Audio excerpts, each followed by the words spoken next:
ఎందుకంటే మనం కొట్టుకు చావడానికి ఎలాంటి అవకాశాలు మనం తీసుకుంటామో అర్థమవుతుంది. కులీ కుతుబ్ షా పర్షియా నుంచి వచ్చారు. 600 ఏళ్ల క్రితం భారతదేశానికి వచ్చారు.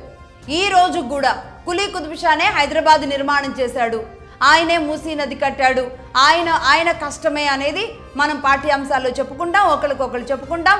కులీ కుతుబ్ షాని మన గుండెల్లో పెట్టుకుంటాం. అవునా కాదా?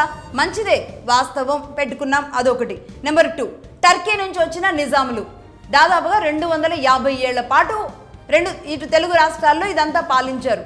అటు ఆంధ్రప్రదేశ్లో కూడా ఉన్నారు.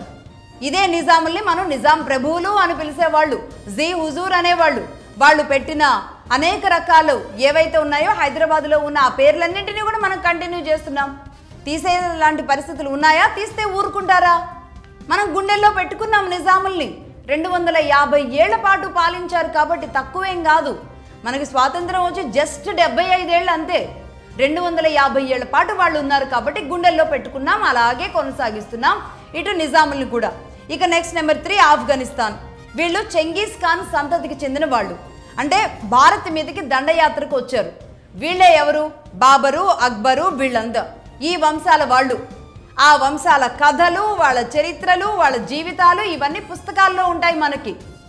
వాళ్ళ ప్రేమ కథలు, వాళ్ళ ప్రేమ చిహ్నాలు, వాళ్ళ ప్రేమ కట్టడాలు, నిర్మాణాలు, వాళ్ళు కట్టుకున్నది కాక మనం దాన్ని ఆ చరిత్రని చదువుకున్నది కాక మళ్ళీ వాటిని పరిరక్షించాలి. ఇవే మనకి చారిత్రక కట్టడాలుగా మారడం అనేది మన దౌర్భాగ్యం నిజానికి. ఆ చారిత్రక కట్టడాలని కాపాడడం, అవే ఈరోజు సందర్శన ప్రాంతాలుగా మారడం అనేది మన దౌర్భాగ్యం నిజానికి.